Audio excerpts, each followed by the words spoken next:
Hello, hello. We are so excited to be here. As you might have guessed, this is not our first time in India from all of our travels, but India truly is one of my favorite countries. The people, the food, the vibrant colors, the food, the land, the food. You're getting the vibe, right? We are the co-founders of Genius Deals. It is a nomadic creative consultancy. Wait, go back. I've noticed, sorry to interrupt, noticed there's not been a lot of tweets, you see. So what I'm suggesting you do is look at our Twitter handles here and take out your phones from your pockets and tweet things using the hashtag #ZMelt. That's what you should do. Go for it, now. Love it. Some of our quick nomad stats. People are always asking, so where's your home base? We have not had a home base for 6 years and counting. 6 years ago in March, we left New York City, and since then we've been living out of carry-on bags. It's been about 3 to 4 years since we checked luggage because we can't deal with that bullshit. No. And continuing to pack up and work with companies all around the world to help them solve business problems using creativity. Right, so when we started a company, we wanted to maybe challenge some of the more obvious assumptions of what an agency could be. Things like being registered in one country, things like having an office, so things like making advertisements, all those things we thought, why do we have to do the same thing as everybody else, you know? So we get to work with brands like the Coca-Cola Corporation and other big CPG type, brands and companies and marketers. We get to work across very geographies and disciplines with agencies of creative, media, digital, PR, and so on. And we get to come and do very exciting things like entertain all of you for 40 minutes. Absolutely. So our philosophy at Genius Deals is that originality is a myth. We believe that nothing comes from nothing. You can't invent without inventory. So that philosophy informs our process, and our process informs our products. And when I talk about products, I mean quite literally the things that Faris and I sell as products. That could be anything from a strategic framework to a brief to a campaign. It could be even a talk that we're creating, right? And we're a little bit bored by what we've been seeing in the world today. Yeah. We think that, there's a lot of sea of sameness. People are having the same conversations over and over again. And so our ambition is to give you a new way of thinking, a new framework. We don't have all the answers. There's not a checklist of here's what to go back to your office and do, but we want to give you a new framework, a mental model for thinking about the world and communications and your job. All that. In general, orthodoxy tends to be received wisdom, which tends to mean it's somewhat ossified and maybe worth exploring and picking at in case you can find a better way of doing something. So why then the Gemini agenda? Why the Gemini agenda, Rosie? Well, Faris and I are both Geminis, and we thought, we had been trading off on speaking gigs. Faris would do one, then I would do one. And people said, well, you guys have great chemistry. And we're like, well, we hope so. We are married. That's true, we are married. And we have noticed, you may have noticed today, that most conference presentations have a very similar format. A person stands there, and then there's slides, right? And that person's often a middle-aged man. And if you saw Mr. Trott speaking, he said about all the ads are circles, right? And the ad that you remember is the cross, right? This is our attempt to make this a cross. Like, he doesn't use slides, you notice. He's doing that on purpose because it's interesting, it's different. And now there's two of us, which is interesting and different. You see? It's fun, isn't it? So there are some Geminis that we're proud to be associated with, others less so. Turns out 1/12 of people are Gemini. I had no idea. It's very strange. So when we were diving in, we were like, okay, how can we sell conference presenters on this whole duality, this idea of two people on stage? Right. And it was around our birthday at the time, and people had kept talking about, oh, you're a Gemini, and we're like, okay, maybe we can reframe around that. And we started diving into the characteristics of Gemini, and it turns out that characteristics of Geminis could be very applicable to marketers and communicators. We're inherently curious. We're restless, clearly, since we travel a lot. True. We can be big busybodies, quick-witted. I quite like words. People say I have a facility for them. That's up to you to decide. And most interestingly, I think, for what we all do as an industry, Gemini is kind of the right star sign for the whole industry. So if you're not Gemini, that's a shame for you, because we are closely associated with the exchange of ideas, communication, and trade, which is basically a description of marketing and communications, isn't it? So that's good. But before you think we're building ourselves up we are a bit, but we actually don't believe in horoscopes at all. It's woo-woo, isn't it? It's and nonsense. we were talking to one of our more astrologically minded friends saying this, and she goes, oh, you don't believe in horoscopes. You're a Gemini, aren't you?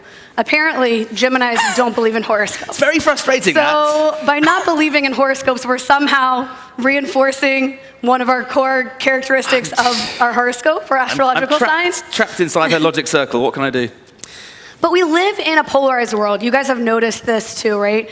More and more conversations that are happening, it's black or white, it's this or that. And yes, you can have these big statements to try to get someone to change their mind or look at something a different way, but we believe that binaries are really dangerous. They're a dangerous way to look at the world, and they're a lot more dangerous than a shark because you're going to encounter them on a day-to-day basis, and realistically, you probably won't have to encounter sharks in your life. Sharks are great if you dive. They're really quite pleasant creatures, But the thing about binaries is they're not real. They're constructs of the human mind. Nothing in reality can be binary. That's digital, that's ones and zeros. In an analog world, there are only spectrums. There are things, right? Let me give you an example of what I would call a naive binary, right? Because the problem with binaries, the reason they're dangerous is that people think it's either this or that, and then people pull further and further away from the truth. In evolution, there was a very long debate about whether nature or nurture were most determinant to the kind of person you become. Is who you are today encoded in your genes from the moment of birth, or is what your parents did and what your school did and what the world did and what you ate more important in making you the person you are today, of course? And what we now know, because we're mature, scientifically minded human beings, is that the answer is, well, obviously, it's not either. It can't be either. That would be insane. It would be utterly childish to think that, because it's not either, but it's more than both. Yeah, we think the interesting bit is where the intersection plays off of each other. So how do nurture and nature work together? Yes. Or indeed, how are they related? What happens because of these relations? The most obvious way to collapse a naive binary is to say it's not either or, it's both, right? That's sort of how you normally respond to that kind of question. But both also exist in a kind of abstract state. The more interesting way of thinking about it is how, as Rosie said, one feeds the other. Over time, because we live through dynamic processes and not in abstractions. So we started thinking about what are the binaries that exist in our working world, in the larger world of marketing and communications, right? You see these articles about specialists or generalists. Is it something of the past or is it of the future? Is there media? Is there creative? And so on and so on. So we don't have time to go through all of these today, but we picked a few that we thought were particularly interesting and wanted to kind of think about this because what we are in the business of is making money for our clients, right? We love creativity, but creativity to sell or to change behaviors. And clients, this was a recent report that one of our friends, Neil Perkin, shared with us. He said, the number one thing that clients want today is integration. Makes sense. However, when the same survey was done in 1990, that was still the number one thing that they wanted. And seems like as an industry, we still haven't really come to terms with the breaking down of silos that needs to happen in order for integration to happen. There is an inherent tendency of human beings to be somewhat tribal, right? The reason polarization in the discourse of politics and the discourse of our industry is so destructive is because it makes people think they are other and other as enemy. And so it makes us fight with each other. And the problem with fighting with each other, if you are working on a multi-agency roster for a brand, is that the inherent tension pulls us away from what integrated creative looks like that our clients actually want, both in terms of media and creative, but also above and below the line, experiences and advertising. Okay, so there is going to be some audience participation. I love yoga, and it's my birthday, so I was voting for yoga to start this off, but Faris nixed that, and so instead it's just going to be hand raising, so you can all breathe a sigh of relief that there's no bindi poses today. All right. How many of you would say that you are a specialist by show of hands? Okay, and how many of you would say you are generalist by show of hands? Okay, so more generalists, a few specialists. And I think it's interesting because this up here is a chart looking at the history of media for the past 300 or so years, right? And it's very fragmented. So over here in the 1700s, we really just had newspaper ads, magazine ads. Then you start to get into the late 1800s. You've got billboards, some in-store display, catalogs. Apparently in the 1930s, pageants and parades started to get big. And then I'm sure you can guess, TV commercials. Right here, right? That's where we see that exponential curve. Yeah. And that's when, obviously, the internet happened, right? It did. You can think of media as the available bandwidth for human discourse, right? The amount of space in which ideas can be shoved at people, be they advertising, news, or propaganda. The thing about each of these different channels is that they began to fragment the industry in their image. The fragmentation of media begat the fragmentation of the marketing, communications, and services industry. This began, ultimately, at the beginning of media complexity, just after TV, somewhere around here, right? So somewhere around 1990, media became complex enough to spin out the services of media from the initial full-service agency into separate companies, right? Originally departments, and from the departments dependents, and from the dependents separate standalone companies. This happened in the 90s over a period of time in England, then in America, and then over the entire world. You have media agencies here, I'm pretty sure. The reason for this is that there's money in it, right? You can charge a different set of fees for doing media planning because of the inherent complexity in what media looks like then and indeed now. However, the challenge is, of course, that strategically the industry was rent asunder, and suddenly you had two kinds of companies doing two different kinds of thing, advising strategically with different sets of tools, different people, and different business models. So environments with more competition, that's when we see the rise of specialists, right? Because something new happens where you have this whole growth where there's so many new types of channels, and you have to figure out, okay, this is all new. We got to figure out how we can fill these channels, right? Yeah. We've got to understand something. We've got to learn. And typically, some people get there first and they're diving in. But there's a danger with being a specialist. We learned this German word called Fachidiot. And I love it because it means subject matter idiot. It's someone who knows so much about their specialty, but can't apply it to the general field. Right, because making creative communications in these different channels requires different skills, obviously. As the last speaker from Google said, things on mobile look a bit different because they're sort of vertical than they do on telly because it's a bit widescreen, right? So the skills necessary to make some of these things are different, which led to a rise in specialist agencies. Of late, and this is true, there is an agency that just launched in New York, and it just does work in Instagram stories. That's it. Not Instagram, that's too big a church, they want to really focus. Just Instagram stories what they do, and that's a whole agency model, apparently. So there is this professor, Philip Tetlock, and he did a study with HBR, almost 300 professional forecasters. So they make a living by essentially predicting the future. Yeah. And he was like, I want to go in and understand how accurate these people are when they're forecasting and predicting the future. And it turns out that most of the time, if you want an accurate projection, it's non-experts that end up accurately forecasting more often than not. But Rosie doesn't mean just non-experts as in people who are stupid, right? No, That's an important reframing of this problem because right now, like in the UK, some very stupid politicians said things like, people are fed up of experts. And I'm like, are they?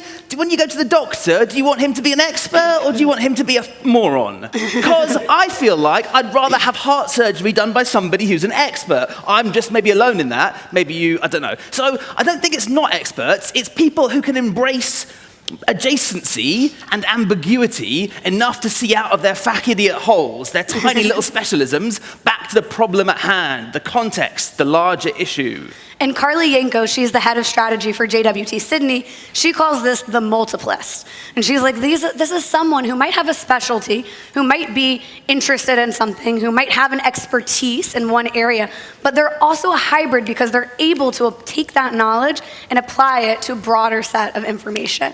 Yeah. So we had a few specialists, a whole lot of generalists. Yeah. I'm hoping that next year we're all fighting to become multiplists. The world is full of specialism now because it gets more and more complex, but without polymaths to pull it together, we're never going to be able to talk to each other, let alone get anything done. So cultivate the multiplists. Creative versus comms. Comms seems to be coming up more and more. We're hearing the rise of comms planning, the rebirth of comms planning. And we wanted to take a second because we believe as strategists that it's important to define your terms. Yeah. And we believe that strategy is not planning. Strategy informs the need for advertising, or maybe not, right? Like maybe the answer is setting up a call service center or a customer service line. It might not always be advertising. Planning then informs the advertising itself. So if you have then said, yes, we're going to have a TV campaign, then the planner can help plan what goes in that TV campaign. Exactly, yes. So the challenge of having the two separate parts, right, is that there is a sort of inherent linearity problem. Our lovely client is one of the world's largest beverage brands. They make a very famous brown beverage that's fizzy and sweet and whatnot, right? And they came to us and they said, we've got these agencies. There's like media agencies and ad agencies, and they do a digital shop and all that stuff. And we want them to work better together. So we asked them to go away and collaborate on a process that would enable them to work better to the best, right? And they all came back to us individually and said, you know what? We are the creative agency. We should go first. You brief us first, and we'll tell media what to do. And the media agency said, you know what you should do though? We spend the money. You should talk to us first, and we'll tell the little creative agency which boxes to put colors in. And the digital agency said, you know what? Nowadays, experience is the most important thing, so we should come first, and the ads can happen later. And the client was like, it feels like they're all slightly biased towards their own business. And we went, yeah, that's going to happen, isn't it? So you can't do it that way. It doesn't work that way. It has to operate independent of the advice that you're selling. And we've seen this great blurring when it comes to communications. Everyone's fighting for a piece of the pie, right? Yeah. Everyone wants more and more business strategies. We essentially have strategists to swim upstream and say, okay, I want to be a part of this process earlier so that I can get more money. Exactly. For my team, strategy ultimately at that level is about allocating budgets in advance, right? So the Great Blur is a macro level trend. It's happening across different areas and businesses. The internet blurs the line between private and public, between companies and customers, between agencies, a lot between agencies, because we've seen this across our work, right? We've worked with a media agency in New Zealand to help them embed a creative director so they can then sell creative ideas alongside their media allocation, or content ideas, if you like. We worked with a PR company in France to develop a content and strategy process so they can compete more directly with creative agencies and media agencies. But that's just a little bit of our world, because the world got a lot bigger, didn't it? Suddenly, consultancies began to realize, like the lovely chap Roger from PwC, that they wanted to give a bit of advice that would impact how companies would spend their money, and they wanted to maybe make some creative stuff at the other end too. All the way along here, you've got production companies. We've been working with a production company on building them a planning function so they can basically remove agencies from the process of, making ads. Because we make the ads, they said to us. We got the directors, they can write treatments. We don't need an agency, do we? And all these things. Absent from this list, though, definitely included, are companies like Facebook, right? Oh, yeah. Facebook is saying, we're not competitors to advertising agencies. Nope. We're support vehicles. But then they're also producing content and creating content and helping with brand strategy and campaign strategy and media planning. 2,000 people who formerly worked for WPP now work for Facebook and Google. Guess how many have gone the other way? Yeah, and the two of those were interns, so... So don't confuse strategy with planning. They both have a part in the process, but know when to leverage each practice, right? Exactly. Oh, this is one of my favorites. It's a good one. Outputs versus outcomes. Yeah. We have to remember that at the end of the day, companies are not looking for ads. No. They're not looking, they might tell you they're looking for an Instagram story or a TV campaign or a media campaign, but they're not looking for ads, they're looking for growth. Ads are just one of the many tools they are deploying to help them get there. Totally. The problem is, at advertising agencies, people are obsessed with the work. Yeah, Rosie's very kindly anonymized this piece of boilerplate from a very famous global advertising agency. I did it at the last minute. I didn't want to call out any agency friends here in case someone works for this agency. Much valued former client, obviously. But they put this on their website that we're all about the work. But the work isn't the point. And it was never the point. As famously the marketing professor Theodore Levitt said, people do not want drills, they want holes. And advertising is a drill, it is not a hole. The problem with fetishizing the outputs at the expense of outcomes is not just the fact that we tend to not remember that impact is more important than, the creative itself. We also end up charging for the wrong things. Advertising agencies charge on a time and cost plus margin materials basis, which means that if you're good at having ideas, you get penalized and paid less. So that feels like a really bad business model to us. We would not do that personally. No, we're not going to do that.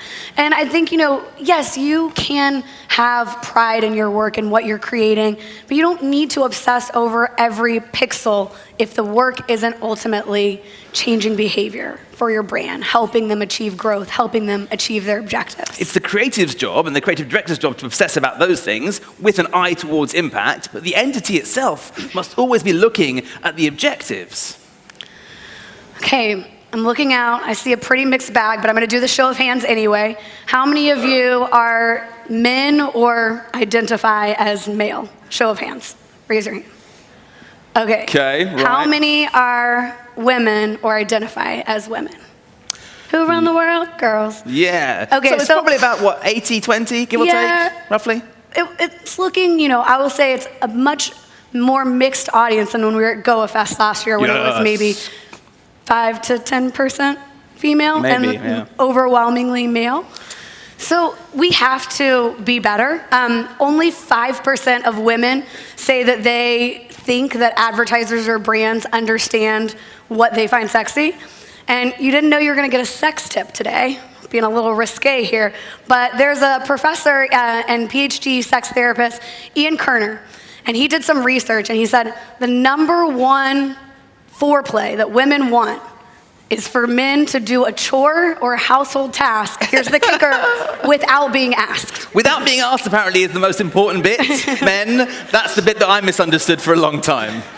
So if women were truly represented, and we can do with some topless men in six packs, but where's the chore play? I want to try and see some chore play into your the next time you're working on some ads. It's shameful, right? Obviously, equality is a moral and ethical principle that normal human beings adhere to, but as business advisors, we have to couch those terms in business cases as well.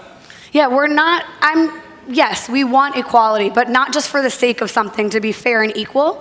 I think it's important to recognize the business case. So this was a study that the Peterson Institute did internationally. So it wasn't just for one specific country. They're looking at businesses all over the world.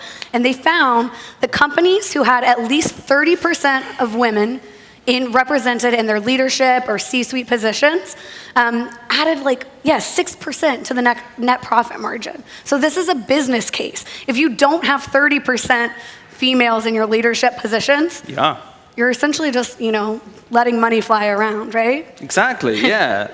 The challenge is that it's not enough just to have women in the office. It would be a nice start, obviously, but you have to treat them with respect. And not just, put them in tokenistically and then ignore them, or worse, do what I do and speak over them in meetings, right? That stuff is garbage.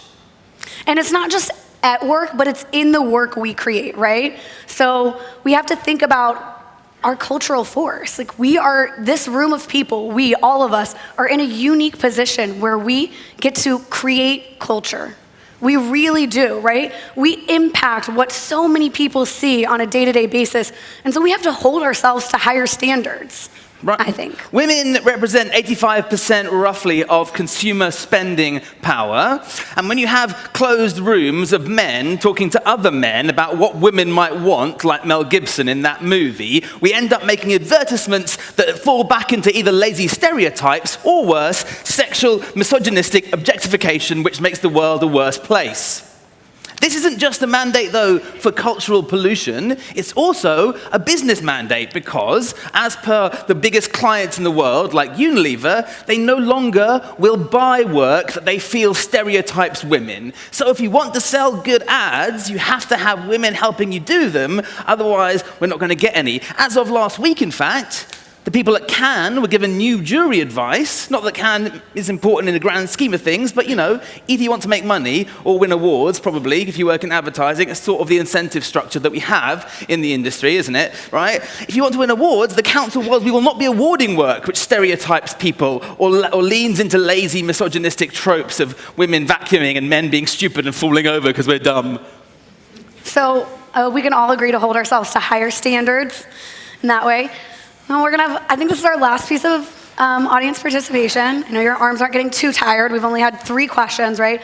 So how many people in this room, by show of hands, are 29 or younger? Boo. Wow. Okay, put your hands down. How many people are 30 or older? Keep your hands up if you are 40 or older.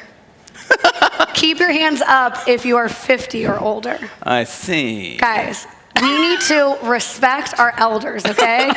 Ageism is a huge problem, and I'm looking at, these bright young faces, and look, I like to consider myself a bright young face too. I think it's in your heart. But at the same time, we talk a lot about how these old, stodgy businessmen need to be listening to what the young people are saying.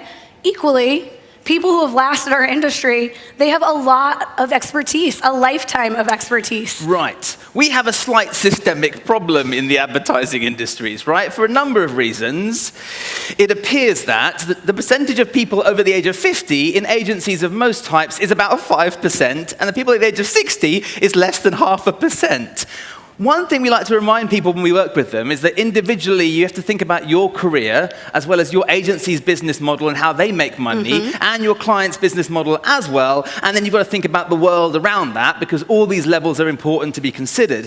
It's worth thinking then that if you do work in advertising, after the age of 50, you probably won't be. Unless we change the industry radically, you need to have another plan because 95% of you won't be in agencies. And when you look at other workforce sectors, we're really unique, right? Absolutely. You look at fields like the professional sectors, you look like lawyers, doctors, finance. They all have 1/4 to 1/3 of people who are over the age of 50. Right. And they have figured out that with age and with experience, you can also charge higher rates, right? Who makes the most money at law firms? The partners, Yep. the people who are there the longest. They understand that experience is valuable. Right. And they charge appropriately for it. But our business models don't seem to support that. So maybe we don't believe that experience means anything in advertising. I don't know. And just the same that we talk about representation, right, of women in work, we also have to think about representation of people who we're selling to. And the people who are over 50, they tend to have a lot more money than the people who are under 50. They've had more time to accumulate it, right? Yeah, I think I'd go further. I'd say that people over 50 now have all of the money and are always going to have all of the money. Young people are never going to have any money, realistically. It's just not going to happen this generation for us. Sorry about that. So this is an agency in the UK who is focused purely on talking to people over 50. If you want to be a lover, here's a fact you're going to have to face. If you want to be a lover, here's a fact you're gonna have to face. Love is something you first gotta give if you want it in return. Oh God. Love is something you first gotta give if you want it in return. If you wanna be a lover, here's a fact you're gonna have to face. 47% of everything. Here's a fact you're gonna have to face. Love has got to be willing to live. So, obviously, averages are disguised reality, right? But averagely speaking, an ad agency is full of 33-year-old men trying to sell products to over 50-year-old women. That's probably a good idea, yeah. So, we have to learn to leverage expertise. And one of the ways we can do this is by befriending people outside of our age group, our generations. These are our friends, Kay and Denny. They're good friends of ours. They came to our wedding in the UK, and we had so many people be like, "Oh, I met your grandmother's friend at your wedding, and she was so nice." And I'm like, my grandmother didn't have any friends there. People always ask us, "Okay, so you're friends with their kids, and that's how you got to be friends with them?" No, we met their kids and became friends with their kids because we were friends with Kay and Denny. Absolutely, so yeah. Find your own Kay and Denny. People over 50 can be cool. We have had many late nights, long conversations over whiskey, kitchen dance parties at their beach house in Florida because they're older and have more money. Yeah. And can have us to their beach house in Florida. And we genuinely enjoy our time with them. This isn't a charity case, right? Them to us, possibly it is. But Yeah. I think this is a larger point that's really problematic, right? The world at large is getting very kind of polarized, as we said. And I think if we made friends with our clients, we took one of our clients to Burning Man, for example, because he's fun. If we made friends with other agencies or other departments, if we actually hung out with them socially, it would be much less easy to demonize them, other them, and then want to hate them. And then we could get on better as a world and as an industry. Sorry, Rosie. Yeah, I know we need to wrap it up. I'm sorry. Yeah. You're good. We'll wrap it up, though. So what we've presented to you today, right? Critical thinking is required. So when we think about insights, we're strategists, planners, we like these unspoken human truths, and we always say insights require questioning, right? Just the same thing as what we've presented to you today. What does it mean? So what? And now what? What am I going to do because of it? How does this impact both my life, my career, my work, my clients' work, the consumers who we're working with? You have to keep questioning. Right, totally. Usually, ad people are a bit rebellious, right? Creatively minded people tend to be people who like to rebel against convention. Otherwise, you'd be well-paid lawyers and accountants instead, right? So, it shouldn't be that hard for you to know we can't tell you what to do, and you shouldn't let anyone tell you what to do. You should just take what they say up here on the stage and think about it, and then work out what you want to do.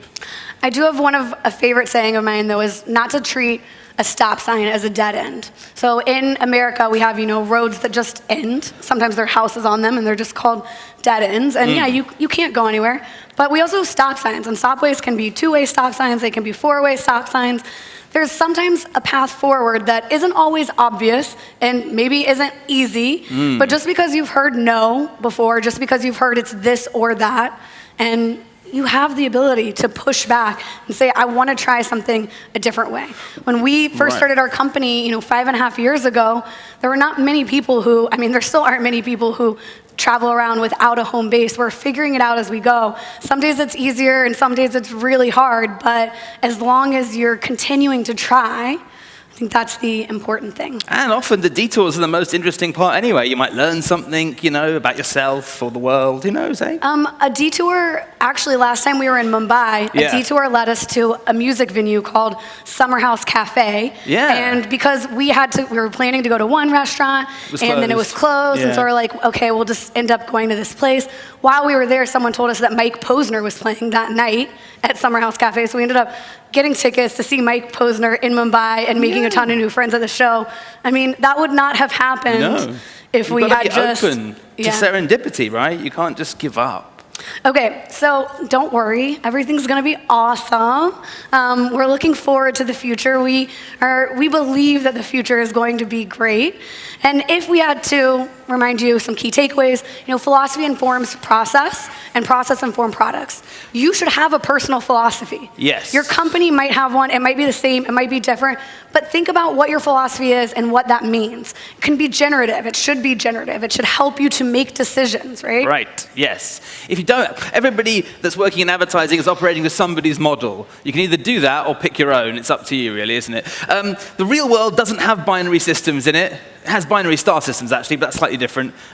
Everything is blurry, gray, and complex, and should be treated thusly. And that's a fun area. We know that fragmentation in the late 90s led to this rise of specialists, but we have to remember to have the generalists too, and to think about the way that things work together, maybe even the multiplists as well. Strategy informs the need for advertising. Planning informs the advertising. Cut the marketing nonsense. Remember that your clients want growth, not ads. Diversity makes more profitable companies and better advertising. And, we've got to learn to leverage and monetize expertise. Don't forget to go befriend someone outside of your age group. It's going to be great. You can email me and tell me all the fun that you had afterwards. Take care of yourself. Think about your career. Over 50, remember, probably not going to have an advertising job. Think about your company and how it makes money, because that makes you more valuable to your company. Think about your clients and how they make money. Think about the world, because we all live here, and it'd be great if we got to stay here. And above all, critical thinking is required, so don't just rely on your horoscope. Yes, no. Thank you very much.